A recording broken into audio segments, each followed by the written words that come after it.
Hello children, how are you? So second PUC children, ನಾಳೆ ನಿಮ್ಮ second PUC physics exam ಇದೆ mid term. Don't take tension, syllabus already ಗೊತ್ತಿದೆ. Electric charges ಇಂದ ಹಿಡಿದು electromagnetic waves ನೋಡಿ. ಒಂದಿಷ್ಟು ವಿದ್ಯಾರ್ಥಿಗಳು ಪ್ರಿಪ್ರೇಷನ್ ಆಗಿರೋದಿಲ್ಲ, ಚೆನ್ನಾಗಿ ಆಗಿರೋದಿಲ್ಲ. ಅಟ್ಲೀಸ್ಟ್ ನೀವು 8 ಚಾಪ್ಟರ್ ಓದಲಿಕ್ಕೆ ಆಗಿಲ್ಲ ಅಂದರೆ ಅಟ್ಲೀಸ್ಟ್ 4 ಚಾಪ್ಟರ್ಸ್ಗಳನ್ನು ಥರವಾಗಿ ಓದಿ. ಯಾವುದೇದಂದರೆ electric charges and fields, electric potential and capacitance, electromagnetic induction, alternating current and current electricity. ಈ ಒಂದು 5 ಚಾಪ್ಟರ್ಸ್ಗಳನ್ನು ನೀವು ಥರವಾಗಿ ಓದ್ಕೊಂಡು ಹೋಗಿ ಖಂಡಿತವಾಗಿ ಒಳ್ಳೆ ಮಾರ್ಕ್ಸನ್ನು ನೀವು ತೊಗೋಬೋದು ಅಂತ ನನಗೆ ಅನಿಸ್ತದೆ. ಹಾಗಾದರೆ ಬನ್ನಿ ನೋಡಿ, ಫಸ್ಟ್ ಡೆರಿವೇಷನ್ಸ್ಗಳನ್ನು ಇವನ್ನ ಪ್ರಾಕ್ಟೀಸ್ ಮಾಡಿದ್ರೆಲ್ಲ ಚೆಕ್ ಮಾಡ್ಕೊಳ್ಳಿ. 5 ಮಾರ್ಕ್ಸ್ ಡೆರಿವೇಷನ್ಸ್ ಚಾಪ್ಟರ್ ವೈಸ್ ಹೇಳ್ತೇನೆ, ಪ್ರಾಕ್ಟೀಸ್ ಮಾಡಿದ್ರಿಲ್ಲ ಒಂದ್ಸತಿ ಚೆಕ್ ಮಾಡ್ಕೊಳ್ಳಿ. ಹಾಗಾದರೆ ಎಲೆಕ್ಟ್ರಿಕ್ ಚಾರ್ಜಸ್ ಆ್ಯಂಡ್ ಫೀಲ್ಡ್ಸ್ ಮೇಲೆ ಇರೋದೇ ಒಂದಿಷ್ಟು ಡೆರಿವೇಷನ್ಸ್ಗಳು. ಅದರಲ್ಲಿ ಒಂದೇದು electric field due to a dipole on a axial line, electric field due to a dipole on a equatorial line. ಇವು ಡೆರಿವೇಷನ್ಸ್, ಎರಡೇ ಡೆರಿವೇಷನಲ್ಲಿ ಯಾವುದಾದ್ರೂ ಒಂದು ಬರ್ಬೋದು. ಮತ್ತು ಇನ್ನೊಂದು ಯಾವ್ದು ಕೇಳ್ತಾರೆ ಅಂದರೆ ಗಾಸಸ್ ಲಾ ಅಪ್ಲಿಕೇಶನ್ಸ್ ಮೇಲೆ ಒಂದು ಡೆರಿವೇಷನ್ ಇದೆ ನೋಡಿ. Derive the expression for electric field due to a spherical shell, due to a charged spherical shell. ಅಲ್ಲಿ 3 ಕಂಡೀಷನ್ಸ್ ಇವೆ: inside the spherical shell, on the surface of the shell and outside the spherical shell. ಇವು 3 ಡೆರಿವೇಷನ್ಸ್ಗಳು ಇಲ್ಲಿವೆ, ದಯವಿಟ್ಟು practice ಮಾಡ್ಕೊಂಡು ಹೋಗಿ 5 ಮಾರ್ಕ್ಸಿಗೆ. Then coming to potential, electrostatic potential and capacitance. ಅಲ್ಲಿರೋದು ಒಂದೇ ಡೆರಿವೇಷನ್, ಯಾವುದಂದರೆ define electric potential and derive the expression for electric potential due to a point charge. ಅದೊಂದೇ ಮುಗೀತು. ಮತ್ತು ಕರೆಂಟ್ ಎಲೆಕ್ಟ್ರಿಸಿಟಿ ಮೇಲೆ ಬಂದರೆ 3 ಡೆರಿವೇಷನ್ಸ್ ಇವೆ. ಒಂದು ವೀಟ್ ಸ್ಟೋನ್ ಬ್ರಿಡ್ಜು, ಇನ್ನೊಂದು ಸೆಲ್ಸ್ ಇನ್ ಸೀರೀಸು, ಮತ್ತೊಂದು ಸೆಲ್ಸ್ ಇನ್ ಪ್ಯಾರಲಲ್. ಇವು 3 ಡೆರಿವೇಷನ್ಸ್ಗಳು. ಮತ್ತು ಇದನ್ನು ಬಿಟ್ಟರೆ ಯಾವ್ದು ಕೇಳ್ಬೋದು ಸರ್? ಇನ್ನೊಂದು ಯಾವುದು ಅಂದರೆ sigma is equal to n e square tau upon m, ಅಂದರೆ ಎಲೆಕ್ಟ್ರಿಕಲ್ ಕಂಡಕ್ಟಿವಿಟಿ ಇಕ್ವೇಷನನ್ನು ಡಿರೈವ್ ಮಾಡಂತಾರೆ. ಇವು ಕರೆಂಟ್ ಎಲೆಕ್ಟ್ರಿಸಿಟಿಯ ಮೇಲೆ ಇರ್ತಕ್ಕಂಥ ಡೆರಿವೇಷನ್ಸ್ಗಳು. ಮತ್ತು sir moving charges and magnetism ಮೇಲೆ ಬಂದರೆ ಹೇಗೆ ಸರ್? ಅಲ್ಲಿ ಒಂದಿಷ್ಟು ಡೆರಿವೇಷನ್ಸ್ಗಳೇ ಅವ್ನು ಮಾಡ್ಕೊಂಡು ಹೋಗಿ. ಒಂದೇದು derive the expression for magnetic field due to a circular current carrying loop. ಇದನ್ನು ಬಿಟ್ಟರೆ sir the forces between 2 parallel straight current carrying wires, ಅದೊಂದು ಡೆರಿವೇಷನ್. ಇನ್ನೊಂದು ಡೆರಿವೇಷನ್ನು ಮೊನ್ನೆ ಮಾರ್ಚ್ 2022 ಮಾರ್ಚ್ ಆ್ಯನ್ಯುವಲ್ ಎಕ್ಸಾಮಲ್ಲಿ ಕೇಳಿದ್ದಾರೆ. ಏನಂದರೆ ಸಾಕಷ್ಟು ವಿದ್ಯಾರ್ಥಿಗಳು ಅದನ್ನು ನೋಡಿ ಗಾಬರಿಯಾಗಿದ್ದರು. ಯಾವುದಂದರೆ torque acting on a magnetic loop, ಅಂದರೆ current carrying loop placed in a uniform magnetic field. Torque ಇದೆ ನೋಡಿ, ಅದನ್ನು 5 ಮಾರ್ಕ್ಸಿಗೆ ಕೇಳಿದ್ದಾರೆ, ಅದನ್ನು ಪ್ರಾಕ್ಟೀಸ್ ಮಾಡ್ಕೊಂಡು ಹೋಗಿ. ಮತ್ತು ಮ್ಯಾಗ್ನೆಟಿಸಮ್ ಆ್ಯಂಡ್ ಮ್ಯಾಟರ್ ಚಾಪ್ಟರ್ಗೆ ಬಂದರೆ ಅದೇ mention the differences between dia para ferro, mention the properties of dia para ferro magnetic materials. ಇದೊಂಥರ ಪಕ್ಕ ಕ್ವಶನ್. ಇದನ್ನು ಬಿಟ್ಟರೆ show that a current carrying solenoid behaves like a bar magnet or the bar magnet equivalent to current carrying solenoid. ಇದು 5 marks question, practice ಮಾಡ್ಕೊಂಡು ಹೋಗಿ. Electromagnetic induction ಮೇಲೆ ಬಂದರೆ ಇರೋದೊಂದೇ derivation, what is A C generator and derive the expression for equivalent E M F, induced E M F produced in the A C generator. ಅದೊಂದು equation. E is equal to E naught sine omega T ಅಂತಿದೆ, practice ಮಾಡಿ. Alternating current ಮೇಲೆ ಏನಾದರೂ ಬಂದರೆ ಅಲ್ಲಿರೋದೇ ಒಂದು simple derivations ಇದೆ. L C R ಸರ್ಕ್ಯೂಟಿನ ಇಂಪಡೆನ್ಸು, ವೋಲ್ಟೇಜು, ಕರೆಂಟು, ಫೇಸ್ ಡಿಫ್ರೆನ್ಸನ್ನು ಕಂಡುಹಿಡಬೇಕು 5 ಮಾರ್ಕ್ಸ್ಗೆ. L C R series circuit. ಅದನ್ನು ಬಿಟ್ಟರೆ A C applied to pure inductor, A C applied to pure capacitor. ಇದನ್ನು 3 ಮಾರ್ಕ್ಸಿಗಾದರೂ ಕೇಳ್ಬೋದು ಅಥವಾ 5 ಮಾರ್ಕ್ಸಿಗಾದರೂ ಕೇಳ್ಬೋದು. ನೀವಲ್ಲಿ ಫೇಸರ್ ಡಯಾಗ್ರಾಮನ್ನು ಡ್ರಾ ಮಾಡಬೇಕು ಮತ್ತು ವೇವ್ ಡಯಾಗ್ರಾಮನ್ನು ಡ್ರಾ ಮಾಡಬೇಕು. 5 ಮಾರ್ಕ್ಸ್ ಕೊಡ್ತಾರೆ. ಇದನ್ನು ಬಿಟ್ಟರೆ ಟ್ರಾನ್ಸ್ಫಾರ್ಮರ್ ಮೇಲೆ ಕ್ವಶನ್ ಕೇಳ್ತಾರೆ. What is transformer and it's construction and working. ತುಂಬ ಕೇಳಿದ್ರೆ ರೇರ್, ಬಟ್ ಇದನ್ನು ಬಿಟ್ಟರು ನೀವು ನಡೀತಿದೆ, ಬಟ್ ಅವನನ್ನು ಓದ್ಕೊಂಡು ಹೋಗಿ. ಹೌದಾ? ಮತ್ತು ಎಲೆಕ್ಟ್ರೋಮ್ಯಾಗ್ನೆಟಿಕ್ ವೇವ್ಸ್ ಮೇಲೆ ಕ್ವಶನ್ಸ್ಗಳು ಯಾವ್ದು ಬರ್ತಾವೆ ಸರ್? ಪಕ್ಕಾ ಕ್ವಶನ್ ಅಂದರೆ what is displacement current, mention the expression for displacement current. ಮತ್ತೊಂದು ಕ್ವಶನ್ ಯಾವ್ದು sir? Mention the expression for velocity of a light in terms of mu naught and epsilon naught. ಇದನ್ನು ಬಿಟ್ಟರೆ uses of microwaves, radio waves, X rays, gamma rays, visible light, infrared rays. ಅವುಗಳ 3 ಯೂಸಸ್ಗಳನ್ನು ನೀವು ಓದ್ಕೊಂಡು ಹೋಗಿ ಸಾಕು. ಹಾಗಾದರೆ sir 3 marks questions ಯಾವ ರೀತಿ ಬರ್ಬೋದು sir? Electric charges and fields ಮೇಲೆ 3 ಮಾರ್ಕ್ಸ್ ಕ್ವಶನ್ಸನ್ನು, 2 ಮಾರ್ಕ್ಸ್ ಕ್ವಶನ್ಸನ್ನು, 1 ಮಾರ್ಕ್ಸ್ ಕ್ವಶನ್ಸನ್ನು ಡಿಸ್ಕಸ್ ಮಾಡೋಣ. ಇವಿಷ್ಟು ನೀವು ಪ್ರಾಕ್ಟೀಸ್ ಮಾಡಿದ್ರಿಲ್ಲೋ ಚೆಕ್ ಮಾಡ್ಕೊಳ್ಳಿ. ಇವೇ questions repeat ಆಗ್ತಿರ್ತವೆ.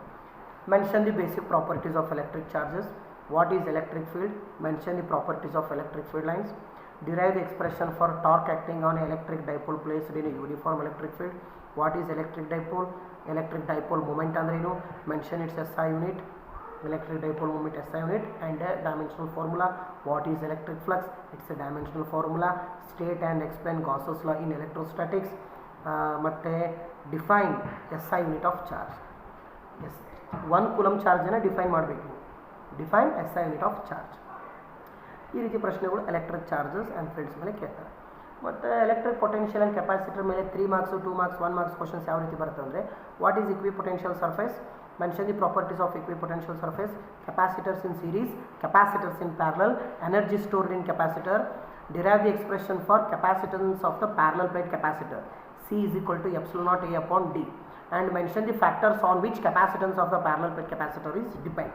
It depends on epsilon naught, it depends on area of the plate, it depends upon the distance between the two plates. ಇಷ್ಟು ನೀವು ಪ್ರಾಕ್ಟೀಸ್ ಮಾಡ್ಕೊಂಡು ಹೋಗಿ ಸಾಕು.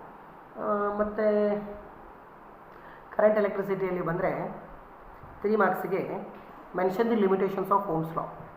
What is drift velocity, derive the expression for drift velocity. What is mobility, then derive the expression for current in terms of drift velocity. I is equal to NEA into VD ಅಂತಿದೆ ನೋಡಿ, ಅದೊಂದು. Then resistors in series, resistors in parallel. ಅಥವಾ carbon resistor ಮೇಲೆ question ಕೇಳ್ತಾರೆ. ಒಂದು carbon register colour ಕೋಡನ್ನು ಕೊಟ್ಟು ವ್ಯಾಲ್ಯೂವನ್ನು ಕಂಡುಹಿಡಿಯಬಹುದು, ಅಥವಾ ವ್ಯಾಲ್ಯೂವನ್ನು ಕಲರ್ ಕೋಡನ್ನು ಕೊಟ್ಟು ವ್ಯಾಲ್ಯೂ ಕಂಡುಹಿಡಿಬೋದು, ಅಥವಾ ವ್ಯಾಲ್ಯೂವನ್ನು ಕೊಟ್ಟು ಕಲರ್ ಕೋಡನ್ನು ಬರೆಯಬಹುದು. ಅದನ್ನು ನೆನ್ಪಿಟ್ಕೊಂಡು BB Roy of a great Britain had a very good wife with gold silver necklace ಅಂತ ಒಂದು ಟೇಬಲ್ ಇದೆಯಲ್ಲ, ಅದನ್ನು ನೆನ್ಪಿಟ್ಕೊಂಡು ಹೋಗಿ. ಮತ್ತು ಇದನ್ನು ಬಿಟ್ಟರೆ ಯಾವ್ದು ಕೇಳ್ತಾರೆ ಸರ್ ಕ್ವಶನ್ಸ್? 1 ಮಾರ್ಕ್ಸು 2 ಮಾರ್ಕ್ಸು 3 ಮಾರ್ಕ್ಸ್ಗೆ ಪೊಟೆನ್ಷಿಯಲ್ ಮೀಟರ್ ಅಂದ್ರೇನು, ಮೀಟರ್ ಬ್ರಿಡ್ಜ್ ಅಂದ್ರೇನು, ಅದರ ಪ್ರಿನ್ಸಿಪಲ್ ಮತ್ತು ಅದರ ಯೂಸಸ್. ಮತ್ತು what is the balancing condition of Wheatstone bridge, P/Q is equal to R/S. ಈ ರೀತಿ ಪ್ರಶ್ನೆಗಳನ್ನು ಕೇಳ್ತಿರ್ತಾರೆ. ಇವನ್ನೆಲ್ಲ ರಿಪಿಟೇಷನ್ ಮಾಡ್ಕೊಂಡಿದ್ರಲ್ಲ ಚೆಕ್ ಮಾಡ್ಕೊಳ್ಳಿ. ಮತ್ತು ಮೂವಿಂಗ್ ಚಾರ್ಜಸ್ ಆ್ಯಂಡ್ ಮ್ಯಾಗ್ನೆಟಿಸಮ್ ಮೇಲೆ ಏನಾದರೂ ಬಂದರೆ, what is cyclotron, mention the applications of cyclotron and its diagram. How do you convert a galvanometer into ammeter, a galvanometer into voltmeter. Okay, then Biot Savart's law. Then prove that F is equal to BIL sin theta. Then applied questions F is equal to QVB sin theta ಮೇಲೆ ಕೇಳ್ತಾರೆ. Force ಯಾವಾಗ maximum ಇರ್ತದೆ, ಯಾವಾಗ minimum ಇರ್ತದೆ. Then Lawrence force ಅಂದರೆ ಏನು, ಅದರ expression ಮತ್ತು ಅದರ ವೆಕ್ಟರ್ ಫಾರ್ಮನ್ನು ಕೇಳ್ತಾರೆ. Then what is Bohr's magnetron. ಮತ್ತು how do you convert a galvanometer into ammeter, how do you convert a galvanometer into voltmeter. Then what is current sensitivity of the galvanometer, what is voltage sensitivity of the galvanometer, and state ampere circuit law. Ampere circuit law ಮೇಲೆ ಒಂದು application ಇದೆ ನೋಡಿ. Derive the expression for magnetic field due to a current carrying wire using ampere circuit law. Then toroid ಅಂದ್ರೇನು, solenoid ಅಂದ್ರೇನು, ಒಂದೊಂದು marks ಕೇಳ್ತಿರ್ತಾರೆ. ಇಷ್ಟು ಓದ್ಕೊಂಡು ಹೋದರೆ ಸಾಕಂತ ನನಗೆ ಅನಿಸ್ತದೆ. ನೆಕ್ಸ್ಟ್ ಮ್ಯಾಗ್ನೆಟಿಸಮ್ ಆ್ಯಂಡ್ ಮ್ಯಾಟರ್ ಚಾಪ್ಟರ್ಗೆ ಬಂದರೆ 1 ಮಾರ್ಕ್ಸ್ ಕ್ವಶನ್ಸ್ ಯಾವ ಅಂದರೆ, magnetic inclination, magnetic declination, angle of dip, then what is retentivity, what is corrosivity, what is electromagnet, mention the uses of electromagnets, then ಮತ್ತೆ ಕ್ವಶನ್ಸ್ ಯಾವ ರೀತಿ ಬರ್ಬೋದು ಅದರಲ್ಲಿ, state and explain ಗಾಸಸ್ law in magnetism, mention the properties of magnetic field lines. ಈ ರೀತಿ ಪ್ರಶ್ನೆಗಳನ್ನು ಕೇಳೋ chances ಇರ್ತದೆ, ದಯವಿಟ್ಟು ಓದ್ಕೊಂಡು. ಇನ್ನೊಂದು ಮರುತ್ತೆ, ಕ್ಯೂರೀಸ್ ಲಾ. ಕ್ಯೂರೀಸ್ ಪಾಯಿಂಟ್ ಅಂದ್ರೇನು, ಕ್ಯೂರೀಸ್ ಟೆಂಪ್ರೇಚರ್ ಅಂದ್ರೇನು, ಕ್ಯೂರೀಸ್ ವೈಸ್ ಲಾ ಅನ್ನೋ ಸ್ಟೇಟ್ಮೆಂಟ್ ಬರೀಬೇಕು. ಓಕೆ, ಎಲೆಕ್ಟ್ರೋಮ್ಯಾಗ್ನೆಟಿಕ್ ಇಂಡಕ್ಷನಲ್ಲಿ ಇದಿಷ್ಟು ಓದ್ಕೊಂಡು ಹೋಗಿ. Coil magnet experiment, coil experiment. ಇನ್ನೊಂದು ಎಕ್ಸ್ಪ್ರೆಷನ್ ಇದೆ ನೋಡಿ, BLV motional EMF, E is equal to BLV equation prove ಮಾಡಬೇಕು. Mention the applications of eddy current. Then what is magnetic flux, mention the SI unit, its dimensional formula. What is the significance of Lenz law, law of conservation of energy. What is eddy current and its uses, applications. Then energy stored in a inductor. ಇದು question ಅನ್ನು ಹಿಂಗೆ ಕೇಳ್ಬೋದು, energy stored in inductor ಅಂತಾದರೂ ಕೇಳ್ಬೋದು, energy stored in solenoid ಅಂತಾದರೂ ಕೇಳ್ಬೋದು, ಅಥವಾ coil ಅಂತಾದರೂ ಕೇಳ್ಬೋದು. ಇವಿಷ್ಟು ಓದ್ಕೊಂಡು ಹೋಗಿ ಸಾಕು. ಅಪ್ಲೈಡ್ ಕ್ವಶನ್ಸ್ ಯಾವ ರೀತಿ ಬರ್ತಾವೆ ಅಂದರೆ, on which factor self inductance of A coil depends, on which factor mutual inductance of the coil depends. ಇದೇ ರೀತಿ ಕೇಳ್ತಿರ್ತಾರೆ ಅಪ್ಲೈಡ್ ಕ್ವಶನ್ಸ್. 2 ಮಾರ್ಕ್ಸ್ಗೆ 1 ಮಾರ್ಕ್ಸ್ಗೆ. ಅಂದರೆ ನಂಬರ್ ಆಫ್ ಟರ್ನ್ಸನ್ನು ನೀವು ಡಬಲ್ ಮಾಡಿದರೆ ಸೆಲ್ಫ್ ಇಂಡಕ್ಟೆನ್ಸ್ ಏನಾಗ್ತದೆ, ಮ್ಯೂಚುವಲ್ ಇಂಡಕ್ಟೆನ್ಸ್ ಏನಾಗ್ತದೆ. ಇನ್ನೊಂದು ಮರುತ್ತೆ, Faraday's laws of electromagnetic induction, ಅವುಗಳನ್ನು ಕೂಡ ನೋಡ್ಕೊಂಡು ಹೋಗಿ. ಮತ್ತು AC ಜನರೇಟರ್ ಪ್ರಿನ್ಸಿಪಲ್ ಏನು, ಎಲೆಕ್ಟ್ರೋಮ್ಯಾಗ್ನೆಟಿಕ್ ಇಂಡಕ್ಷನ್, ಇವಿಷ್ಟು ನೋಡ್ಕೊಂಡು ಹೋಗಿ.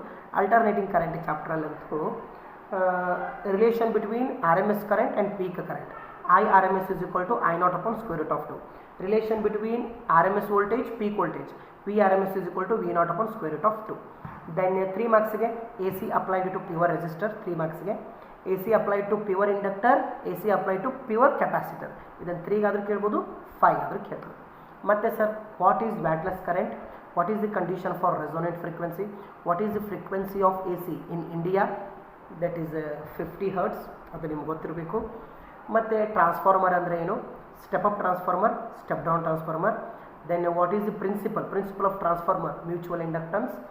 Then most frequently asked question is mention the energy losses in transformer, flux leakage due to the eddy current, due to the hysteresis. ಇವನನ್ನು ನೋಡ್ಕೊಂಡು ಹೋಗಿ. ಮತ್ತು ಈ ಚಾಪ್ಟರ್ ಮೇಲೆ ಯಾವ ರೀತಿ ಕ್ವಶನ್ಸ್ ಬರ್ಬೋದು sir, what is quality factor, what is Q factor, then wattless ಕರೆಂಟನ್ನು ಹೇಳಿದ್ನಲ್ಲ. ಎಸ್, ಇಷ್ಟು ನೀವು ಏನಾದರೂ ಓದ್ಕೊಂಡು ಹೋದರೆ ಖಂಡಿತವಾಗಿ ನಾಳೆ ಎಕ್ಸಾಮಲ್ಲಿ ನೀವು ಒಳ್ಳೆ ಮಾರ್ಕ್ಸನ್ನು ತೊಗೋಬೋದು. Don't take tensions. 8 ಚಾಪ್ಟರ್ ಆಗಲಿಲ್ಲ ಅಂದರೆ ಅಟ್ಲೀಸ್ಟ್ 4 to 5 ಚಾಪ್ಟರ್ಸ್ಗಳನ್ನು ಥೊರವಾಗಿ ಓದ್ಕೊಂಡು ಹೋಗಿ. All the best.